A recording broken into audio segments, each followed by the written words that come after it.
12 फरवरी को पूरे देश के मजदूर कर्मचारी राष्ट्रव्यापी हड़ताल करने के लिए जा रहे हैं और हरियाणा प्रदेश में हड़ताल की तैयारियां अंतिम चरण में हैं।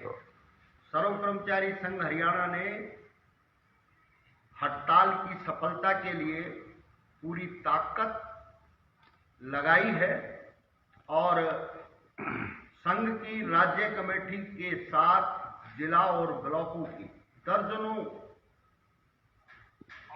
जत्थे टीमें हड़ताल के लिए कर्मचारियों से फील्ड और कार्यालयों में मैन टू मैन संपर्क कर रहे हैं और विभागीय यूनियनों ने भी अपने अपने स्तर पर पूरे प्रदेश में अपने कर्मचारियों से हड़ताल में शामिल होने के लिए संपर्क अभियान चलाया हुआ है। इस तैयारी को देखते हुए हमारा दावा है कि हड़ताल सफल होगी और अभूतपूर्व और ऐतिहासिक होगी।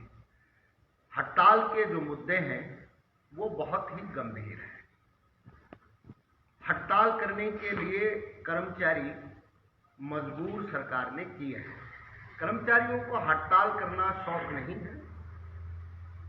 वास्तव में कर्मचारी सरकार की नीतियों से आहत दुखी होकर हड़ताल करने के लिए मजबूर हुए हैं। सरकार ने अंग्रेजों के शासन के टाइम पर बनाए गए मजदूर कर्मचारियों के हक के कानून जैसे यूनियन बनाने का अधिकार, ट्रेड यूनियन एक्ट 1926 जो ब्रिटानिया की सरकार के टाइम हमारे भारतीय मजदूरों ने लड़कर बनवाया था, उसको खत्म किया जा रहा है। इससे अब मजदूर कर्मचारी यूनियन नहीं बना पाएंगे और बना पाएंगे तो उन यूनियनों को वो संचालित नहीं कर पाएंगे क्योंकि धरने, प्रदर्शन, हड़ताल तमाम चीजों पर रोक लगा दी जाएगी और जो प्रोसेस तैयार किया जा रहा है वो पूर्ण रूप से संवैधानिक अधिकार आंदोलन का हनन करने के हेतु सरकार इन 4 श्रम कोडों को लागू कर रही है। और इसके अतिरिक्त हरियाणा प्रदेश की अगर हम बात करें तो 23 दिसंबर और 31 दिसंबर 2025 को माननीय हाई कोर्ट ने फैसला देते हुए कहा है कि कच्चे कर्मचारियों को सरकार पूर्ववर्ती जो रेगुलाइजेशन नीतियां हैं, चाहे वो 93, 96 की, 99 की, 2003, 5 और 2011 या इसके अतिरिक्त उन सारी पॉलिसियों को पुनः बहाल करे और जो कर्मचारी इन पॉलिसियों में पक्का होने का हकदार है उन कर्मचारियों को पक्का करे और पक्का करने की तारीख से बढ़ा हुआ वेतन 6% ब्याज के साथ दे। जिन कर्मचारियों को 31 दिसंबर 2025 को 10 वर्ष हो गए हैं और वो पुरानी रेगुलाइजेशन पॉलिसियों में कवर नहीं होते हैं तो उनको नई पॉलिसी सरकार बनाए और पक्का करे। ये 8 हफ्ते में सरकार को हाई कोर्ट में जवाब देना था, लेकिन सरकार उससे बचकर निकलने का रास्ता ढूंढ रही है। आप जानते हैं कि हरियाणा कौशल रोजगार निगम का गठन करने का सरकार का उद्देश्य नौजवानों को कच्ची नौकरी और शोषण और कम वेतन देने का उद्देश्य था और सरकार ने हरियाणा कौशल रोजगार निगम के नाम पर भी बहुत बड़ा लोगों के साथ में धोखा किया, पिक एंड चूज किया। सफाई सीवर कर्मचारी बहुत सारे ऐसे हैं जिनको इस नीति में भी शामिल नहीं किया, नंबर 1। नंबर 2, जो शामिल किए उनको फिर कहा 58 साल की गारंटी देंगे और 2 लाख लोगों को गारंटी देंगे। दी कितने लोगों को? मात्र 15 से 20 हजार लोगों को ये गारंटी दी 58 साल की। अब हाईकोर्ट का जैसे फैसला आया है, मैंने बताया, तो उसके बाद इस फैसले से बचने के लिए, हाईकोर्ट में जवाब देने के लिए कर्मचारी पक्के ना करने पड़े, सभी कर्मचारियों को हरियाणा कौशल रोजगार निगम में ले जाने का सरकार ने ढकोसला किया। और आपको मैं जानकारी दे देता हूं कि जो ये पोर्टल पर रोजगार की गारंटी देने की बात सरकार ने की है, इसमें 80 ऐसे विभाग हैं, जैसे यूनिवर्सिटी, पालिका परिषद निगम, कॉरपोरेशन और अथॉरिटीज। इसके अतिरिक्त 80 डिपार्टमेंट हैं, उनको इस पोर्टल पर बाहर कर दिया है। आज हजारों कर्मचारियों के ओटीपी नहीं आ रहे हैं और वो इस बात को लेकर के आहत और दुखी हैं कि उनका भविष्य क्या होगा। साथ में इस पोर्टल पर जो गारंटी की बात कर रहे हैं, तो गारंटी तो झूठी साबित हो गई है, क्योंकि हजारों कर्मचारी ऐसे हैं जिनका पोर्टल से रिकॉर्ड उठ गया और रिकॉर्ड ना होने की वजह से 5 से 6 महीना हो गए हैं, उनको वेतन नहीं दिया जा रहा है। सर्व कर्मचारी संघ इस नीति का विरोध जिस दिन बनाई गई थी उस दिन भी कर रहा था, 30 जून 2022 को, और आज भी कर रहा है। संघ की मांग है, हरियाणा कौशल रोजगार निगम को भंग करो, काम पक्का है तो नौकरी पक्की करो, परमानेंट इन सब कर्मचारियों को करो। इसके अतिरिक्त कोई दूसरा रास्ता सरकार के पास नहीं है। नहीं करेंगे तो हम आंदोलन कर रहे हैं, लड़ेंगे।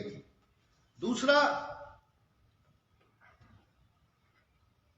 पुरानी पेंशन का मुद्दा आज पूरे देश के कर्मचारियों का है।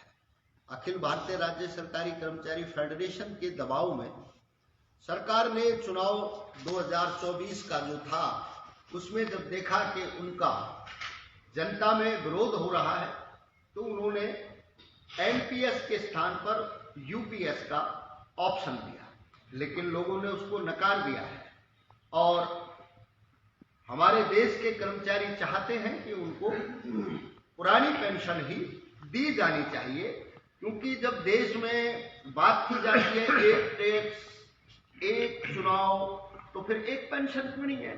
देश के सर्वोच्च पदों पर जो पदस्थ हैं और देश के जो हमारे सांसद हैं, एमएलए हैं, एमएलसी हैं, अन्य जो संवैधानिक पदों पर हैं, वो पुरानी पेंशन ले रहे हैं। तो फिर कर्मचारियों के साथ पुरानी पेंशन न देकर के भेदभाव क्यों? और केवल पुरानी पेंशन नहीं ले रहे हैं माननीय सांसद, एमएलए, जितने बार जीतते हैं उतने बार की पेंशन ले रहे हैं, कर्मचारियों को सिर्फ एक बार मिलती है। तो हम कह रहे हैं कि ये जो PFRDA एक्ट है, इसको खत्म करो, पुरानी पेंशन को लागू करो। इसलिए 12 फरवरी की हड़ताल है। और इसके अतिरिक्त अभी हरियाणा सरकार ढिंडोरा पीट रही है ऑनलाइन ट्रांसफर पॉलिसी। इसका सर्व कर्मचारी संघ विरोध करता है। ये पारदर्शी नीति नहीं है। इसके अंदर कर्मचारियों को सरकार टारगेट करके परेशान करेगी और कर्मचारियों को, इसमें महिलाएं भी हैं, उनको प्रताड़ित करने का काम करेगी। इसलिए सर्व कर्मचारी संघ हरियाणा ये मांग करता है कि ऑनलाइन पॉलिसी को बंद करो। इसके अतिरिक्त न्यूनतम वेतन देने का सवाल है। 30,000 रुपया न्यूनतम वेतन किया जाए। अभी 8वां वेतन आयोग कर्मचारियों का 1 जनवरी 2026 से ड्यू है। केंद्र की सरकार ने उस पर कमेटी बनाई है और हरियाणा की सरकार को भी अलग से, जो हरियाणा की एक रिवायत है, एक कमेटी गठित करनी चाहिए, क्योंकि हरियाणा पर व्यक्ति आय में अन्य राज्यों से आगे है और उसी के अनुपात में अन्य राज्यों से और केंद्र से ज्यादा वेतन आयोग का लाभ हमें दिया जाना चाहिए। और जब तक ये दिया जाए 5,000 रुपया अंतरिम राहत हमें दें। और बजट में अभी सरकार ये प्रावधान कर्मचारियों के लिए करे, उनकी इनकम टैक्स की रेंज बढ़ाए, जो ऋण दिए जाते हैं उन ऋणों की राशि बढ़ाए। इसके अतिरिक्त जो हमारे रिटायर कर्मचारी हैं उनको 65, 70, 75 और 80 साल होने पर पेंशन में वृद्धि की जाए। उनको जो कम्यूटेशन मिलती है वो 15 साल में उसका पैसा रिकवर किया जाता है, वो 10 साल किया जाए और ब्याज दर उसका घटाया जाए। ये हमारी मांगे हैं। और इसके अलावा सरकार क्षेत्रफल, आबादी और सरकार के नियमों अनुसार कर्मचारियों की जो है नए पदों का सृजन करे, क्योंकि कर्मचारियों का जो आज संख्या बल है वो हरियाणा के 3 करोड़ आबादी के अनुपात में कम है। 6 लाख कर्मचारियों की आवश्यकता है, जबकि हमारे पास में आज आधे की संख्या बल उपलब्ध है और उनमें भी बड़ी मात्रा में कच्चे कर्मचारी हैं। और इसके अलावा जो राष्ट्रीय स्तर के मुद्दे हैं, बिजली बिल जो संशोधन के नाम पर न्यू क्लियर बिल ला रही है उसको वापस ले, बीज बिल का सवाल है, नई शिक्षा नीति का सवाल है। इसको लेकर के राष्ट्रव्यापी हड़ताल 12 फरवरी को है और पूरे हरियाणा में हम सारे जिलों और ब्लॉकों में हमने तय किया है एक जगह इकट्ठा होकर के अलग अलग स्थानों पर हम शहरों में प्रदर्शन करेंगे, बड़े बड़े जुलूस निकालेंगे और सरकार क्या कर्मचारी, मजदूर, किसान और आम जनता के विरोध में कानून ला रही है और किस तरह से शोषण कर रही है, महंगाई को बढ़ावा दे रही है, इन सारी चीजों को जनता में सरकार के चेहरे को एक्सपोज करेंगे, बेनकाब करेंगे और सड़कों पर उतरेंगे। केवल इतना नहीं है, अगर सरकार ने इन जन विरोधी, कर्मचारी, मजदूर, किसान विरोधी नीतियों पर रोक नहीं लगाई तो अखिल भारतीय राज्य सरकारी कर्मचारी फेडरेशन सभी ट्रेड यूनियनों से बात करके, सभी केंद्रीय कर्मचारी संगठनों से बात करके, बीमा बैंक के जो फेडरेशन है उनसे बात करके आगे भी इस आंदोलन को आगे बढ़ाएंगे और बहुत जल्दी हम बड़ा ऐलान अखिल भारतीय राज्य सरकारी कर्मचारी फेडरेशन की ओर से करेंगे। हमारे बीच में साथी सुभाष लांबा जी जो राष्ट्रीय अध्यक्ष हैं वो उपलब्ध हैं और मैं एक बार फिर ये कहूंगा कि हरियाणा सरकार को कर्मचारी विरोधी नीति को त्यागना चाहिए और कर्मचारी संगठनों से बात कर उनकी न्याय उचित मांगों को पूरा करना चाहिए। लेकिन सरकार ने कर्मचारियों के लिए रास्ते बातचीत के बंद कर दिए हैं और जिन संगठनों से बड़े आंदोलन के बाद, संघर्षों के बाद बात होती है, मांगे वार्ताओं में मान ली जाती हैं, उनको इम्प्लीमेंट करना भाजपा सरकार की एक तरीके से नीति बन गई है। इस नीति को छोड़े और मजदूर कर्मचारियों का जो मांग और मुद्दे हैं उनका समाधान करें। नहीं करेंगे तो हरियाणा में भी सर्व कर्मचारी संघ हरियाणा सरकार के खिलाफ अंतिम दौर तक निर्णायक आंदोलन करेगा। सुभाष लांबा जी। साथियों, ये जो 12 फरवरी की राष्ट्रीय हड़ताल है ये देश की 11 सेंट्रल ट्रेड यूनियन है, जिसमें आरएसएस के जो मजदूर इकाई है भारतीय मजदूर संघ को छोड़ करके तमाम 10 केंद्रीय ट्रेड यूनियन, केंद्र और राज्य सरकार के कर्मचारियों के जितने भी संगठन हैं, चाहे बैंक है, चाहे बीमा है, चाहे डिफेंस है, चाहे पोर्ट है, एयरपोर्ट है, और तमाम ने मिल करके इस हड़ताल का आह्वान किया। और ये डू और डाई की स्ट्राइक है, करो और मरो की स्थिति है, क्योंकि केंद्र सरकार नवोदारीकरण की नीतियों को बहुत आक्रामकता से, क्रूरता के साथ लागू कर रही है। इसका मतलब ये है कि बड़े पूंजीपतियों को टैक्सों में कर्जों को माफ किया जा रहा है। लगभग 17 लाख करोड़ रुपए सरकारी बैंकों से जो लोन लिया था उसके बट्टे खाते में डाल दिया और इतना ही लगभग जो टैक्स सरकारी खजाने माने थे उसको माफ कर दिया। और वो जो जन सेवाएं हैं, जन सेवाओं के विभाग, पब्लिक सेक्टर अंडरटेकिंग, PSUs, उनको अब निजी हाथों में सौंप रही है। इससे क्या हुआ है कि ये संपत्ति जो है, आर्थिक असमानता बहुत तेजी से बढ़ गई है। आज इस देश में इन नीतियों के कारण से ही सिर्फ 1% लोगों के पास टोटल धन दौलत का 40% हिस्सा आ गया है और 10% लोगों के पास 60% से ज्यादा हिस्सा आ गया है। और एक मजेदार आंकड़ा मैं आपको बता रहा हूं कि इस देश में 25,000 रुपए मासिक कमाने वालों का भी अब गिनती 10% धनियों में शामिल हो गई है। तो ये स्थिति हमारे देश की है। और 50% आबादी नीचे वाली, यानी कि 70 करोड़ लोगों के पास 3% धन दौलत रह गई है। और ये 3% लोग ही, मतलब जो टैक्स है 50% से ज्यादा ही टैक्स देते हैं। तो हालत है जैसे रोजगार का सवाल, मतलब आज पूरे देश में, सेंटर में, स्टेट में, पीएसयूज में लगभग 1 करोड़ पोस्टें अब खाली पड़ी हुई है, क्योंकि सरकार ने वर्कलोड के पॉपुलेशन के हिसाब से नए पदों का सृजन बंद कर दिया। इसलिए 1 करोड़ जो पोस्टें बनती हैं, इनको अगर स्थायी भर्ती से भरें तो देश के 1 करोड़ लोगों को नौकरी दी जा सकती है। लेकिन सरकार ने अब फिक्स टर्म एम्प्लॉयमेंट कर दिया कि 58-60 साल वाली नौकरी हम नौजवानों को नहीं देंगे। देश की सेना में भी 4 साल के लिए अग्निवीर आ गया है। तो ये कंसेप्ट अब पूरे उसको लेकर के आ रहे हैं। तो रोजगार का सवाल है। दूसरा सवाल ये है कि सरकार का ये कहना है कि सरकार का काम अब बिजनेस करने का नहीं है, हम सर्विस प्रोवाइडर की भूमिका निभाएंगे।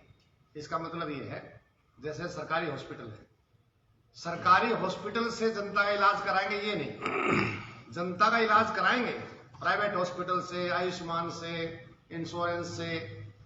तो ये सारा का सारा अब जो सरकारी सेक्टर है ये जाएगा। एजुकेशन में आपने मालूम नहीं, लेटेस्ट भी एक टेक्नोलॉजी ये पॉलिसी लेकर के आए, चिराग योजना, मॉडल संस्कृत स्कूल खोल दिए हैं। जो गरीबों के बच्चे हैं, एक 80 की उसकी लिमिट है।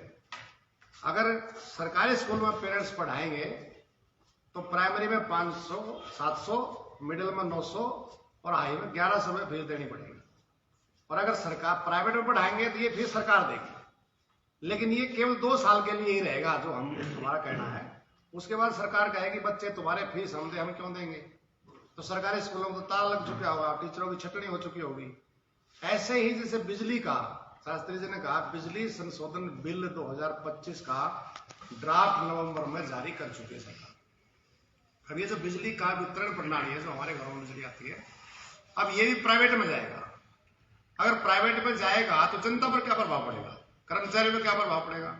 जनता पर यह प्रभाव पड़ेगा कि ये जैसे आज बीएसएनएल की तरह, बीएसएनएल को जब मारना था तो वोडाफोन, एयरटेल, आइडिया, बीएसएनएल के कंज्यूमर सारे शिफ्ट हो गए उधर। और फिर इनको जब पिटाई करनी थी तो रिलायंस का एक छत्रराज हो गया। आज वो जो 299 था वो 800 के करीब चला गया। इसी प्रकार से बिजली में भी दक्षिण हरियाणा बिजली वितरण निगम, यानी कि लाइसेंस वितरण का सरकारी कंपनियों के पास है। अब वो करेंगे पैरेलल में हम और लाइसेंस निजी क्षेत्र को भी देंगे। निजी क्षेत्र के जो लाइसेंस देंगे उनको बिजली किसको देनी है वो चुनने का अधिकार होगा। तो वो इंडस्ट्री को बिजली देंगे, नॉन डोमेस्टिक को देंगे, जहां से रेवेन्यू ज्यादा आता है उसको बिजली देंगे। अगर वो उसको बिजली देंगे तो फिर ये जो देहात का, किसान का, इसको जो बिजली है उसको कौन देगा? उनका कहना है कि ये सरकारी कंपनी देंगे। सब्सिडी करो, सब्सिडी खत्म करेंगे तो बिजली का जो रेट है निश्चित तौर से बढ़ेगा। और जो प्राइवेट सेक्टर, जो प्राइवेट प्रोडक्शन है, उन्होंने 100 रुपए की डिमांड की थी, 100 रुपए प्रति यूनिट। लेकिन सरकार ने 50 रुपए प्रति यूनिट पीक लोड आवर्स में शाम को 6 से 11 तक की परमिशन दी है। जो बोलते हैं ना कि दिन में कुछ टैरिफ होगा, शाम को कुछ टैरिफ होगा, तो 50 रुपए तक की छूट देंगे। इसका मतलब क्या हुआ कि बिजली के रेट बढ़ेंगे, सब्सिडी करो, सब्सिडी खत्म होगी। जैसे चंडीगढ़ का मैं आपको उदाहरण दे रहा हूँ। चंडीगढ़ पावर डिपार्टमेंट 25,000 करोड़ की प्रॉपर्टी थी, 25,000 करोड़। उसके बाद कोई वैल्यूएशन उसकी नहीं करी, बोली लगानी शुरू करी, बेस प्राइस तय नहीं करी। वैल्यूएशन करके 174 करोड़ रुपए बेस प्राइस रख करके 871 करोड़ में बेच दी। और जिस कंपनी को बेची है 125 करोड़ रुपए चंदा इलेक्ट्रोल बॉन्ड में बीजेपी को उसने दिया है। अब उत्तर प्रदेश की बात रही तो ये बिल लाने के बाद में सब कुछ कर देंगे। दूसरा ये जो nuclear energy bill Shastri ji कह रहे थे, शांति है उसका नाम। आज आपने मालूम है कि न्यूक्लियर से जो बिजली बनाने का काम है केवल सरकार के क्षेत्र में था। क्यों था? कि अगर कोई एक्सीडेंट होता है तो लाखों लोग मरेंगे, हवा में भी पानी में भी जो उसका रेडिएशन जो है ना फैलता है, इसलिए बहुत ज्यादा खतरा, सरकार ने उसको कंट्रोल कर रखा था। लेकिन अब जो पिछला सेशन आया उसको भी खोल दिया है। पहले ये था कि अगर कोई एक्सीडेंट होता है तो परमाणु रिएक्टर बनाने वाली कंपनी को उसका हर्जाना देना पड़ेगा। लेकिन अब सरकार ने, मिस्टर डोनाल्ड ट्रंप जो हमारे उसके फ्रेंड हैं, उन्होंने कहा कि ये जो सरकारी क्षेत्र ही बनाएगा इसको हटाओ, और हटाने के बाद में वो बिल पास कर दिया। अब ये हो गया कि प्राइवेट सेक्टर भी इसमें कर सकता है। तो आप ये समझ लीजिए कि बिजली जो है सरकार के लिए, हमारे लिए एक सर्विस है और प्राइवेट सेक्टर के लिए एक व्यापार है। और व्यापार जो करेगा तो वो बचत की जरूर बात करेगा। अगर कोई परमाणु रिएक्टर फटता है, एक्सीडेंट होता है, तो अब सरकार ने नए बिल में उस प्राइवेट कंपनी की बजाय ये कह दिया कि प्राइवेट कंपनी उसका कंपनसेशन नहीं करेगी, सरकार उसकी कंपनसेशन करेगी। और ये फैसला होने के बाद जो सरकार के मित्र हैं, उत्तर प्रदेश में 10 एनर्जी प्लांटों की उन्होंने आवेदन कर दिया है। तो ये भी जा रहा है, ये भी जा रहा है। और दूसरा, पब्लिक सेक्टर को बेच रहे हैं। आप देखेंगे, पे कमीशन की साथ बात कर रहे थे, 1 जनवरी 2026 से लागू होना चाहिए था, लेकिन अभी तक तो हुआ नहीं। 1-1.5 साल के बाद उसकी रिपोर्ट आएगी। रिकॉर्ड तोड़ कलेक्शन है जीएसटी का, लेकिन 18 महीने का डीएडीआर नहीं दिया जा रहा है। तो हम सरकार को ये कहना चाह रहे हैं कि सरकार, ये वेलफेयर स्टेट है, तो आप किसकी वेलफेयर के लिए काम कर रहे हो? तो इसे बिल्कुल पूरी तरीके से देख रहे हैं हम। जैसे अभी ट्रेड डील हुई है, जिसमें बड़ी गाल बजाया जा रहा है, बड़ी अच्छी ट्रेड डील होगी। ये कौन सी ट्रेड डील है? मतलब जिसकी अनाउंसमेंट ट्रंप कर रहे हैं, और वो ट्रेड डील में हमारा जो यहाँ से आपको 50% से टैरिफ घटा के 18% कर दिया। आप क्या तो ट्रेड डील नहीं हुई है? यस, हम ये कह रहे हैं कि 50% है, 500% भी कह रहे थे, लेकिन हमारा जो सामान जाएगा 18% लगेगा आपके भाषा में, लेकिन उनका जो सामान आएगा उस पर 0% लगेगा। और वो कौन सा सामान है? वो कृषि क्षेत्र से जुड़ा हुआ है, डेयरी सेक्टर से जुड़ा हुआ है, जो ये कहते हैं किसानों के बिल्कुल हितों की रक्षा हम करेंगे। आज अगर ये डील होती है, किसान बर्बाद हो जाएगा, क्योंकि वहां का सारा तो मक्का है, चाहे दूसरे हमारी चीज है, वो आएंगी, दूध के बड़े पाऊंगा, पनीर है, खोआ है, सारा कुछ आएंगे, तो वो तो 0% पा रहे हैं। और अमेरिका में तो किसानों को 70% के करीब सब्सिडी मिलती है, और यहाँ कुछ मिलता ही नहीं। तो ये पूरी तरीके से सेक्टर बर्बाद होने चला जाएगा। अब ये मनरेगा की बात कर रहे हैं। आजकल हमारे एमएलए और एमपी एक कागज दे रखे हैं उनको कि बताओ कितना बढ़िया है। हम उनसे सवाल पूछ रहे हैं कि मनरेगा का नाम बदल करके वीबीजी राम जी लिख दिया। अब सर्वदय से लेकर के आते हैं, अगर हम नारे लगाएं कि वीबीजी राम जी मुर्दाबाद, तो भावनाएं आयत हो जाएंगी। मतलब 100 दिन की गारंटी थी रोजगार की, 100 दिन की। अगर उसमें पंजीकरण करा रखा है और काम नहीं मिलेगा, पेमेंट देनी पड़ेगी। आज कहने को 125 दिन की गारंटी तो कर दी, लेकिन 100 दिन की गारंटी भी नहीं है। केंद्र सरकार 90% पैसा देती थी, स्टेट 10% देती थी। आज केंद्र देगा 60% और राज्य देगा 40%। राज्य सरकारों के पास तनख्वाह देने के पैसे, राज्य सरकार में बोझ डाल दिया, एक तरह से बोझ डाल दिया। और काम कहां होगा, मतलब काम कहां होगा फरीदाबाद में, ये केंद्र सरकार तय करेगी। तो ये गारंटी एक तरीके से खत्म कर दी है। क्यों कर रहे हैं?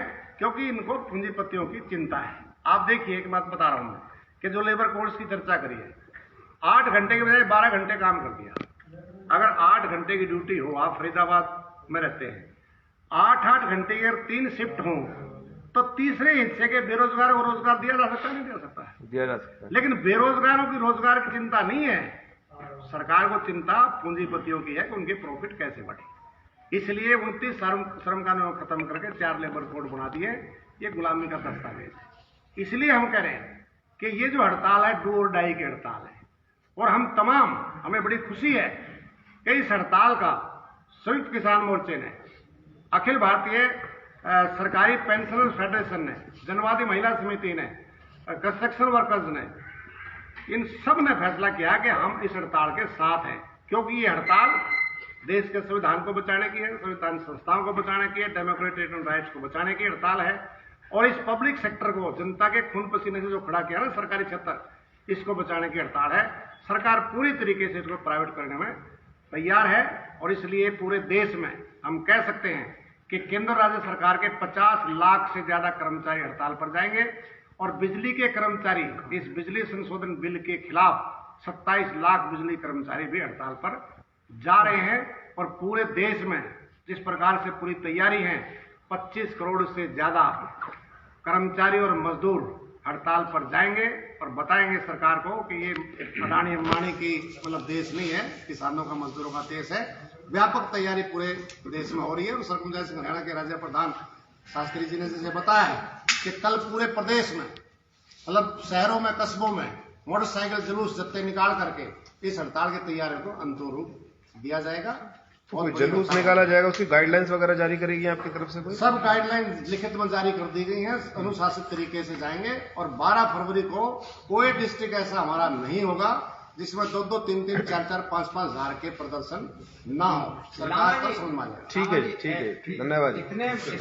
इतने वो हो रहा है तो देश की जनता को क्या मैसेज देना चाहेंगे कि इतना सब कुछ लूटा, सब कुछ निजी हाथों में दिया जा रहा है और युवाओं को, कामगारों को बेकार बनाया जाएगा, तो देश की जनता को मैसेज क्या देना चाहेंगे? ऐसे इतनी भयंकर स्थिति आने वाली है देश में। देश की जनता को हम ये कह रहे हैं, आंखें खोलें, इस जाति और धर्म के जहर से बाहर निकलें, असलियत को देखें। आज देश में साधारण परिस्थिति नहीं है, समझ में आ जाएगा। जब बच्चों को रोजगार नहीं मिलेगा, महंगी शिक्षा हो जाएगी। एक और वो एप्स्टीन फाइल का खुलासा हुआ जिसमें हमारे प्रधानमंत्री जी गए हैं, उसपे क्या कहना चाहेंगे? उसमें क्या कहना चाहेंगे? हाँ, वो मीडिया रिपोर्ट से मालूम पड़ा है, तो इस पे तो हम यही कहना चाहते हैं कि बड़ी गंभीर बात है और प्रधानमंत्री जी को इसको स्पष्ट करना चाहिए कि उनका नाम किस तरीके से उसमें मेल में आया है, स्पष्ट स्थिति करनी चाहिए। जनता में काफी भ्रम की स्थिति है, तो इसका खुलासा तो स्वयं माननीय प्रधानमंत्री जी ही कर सकते हैं।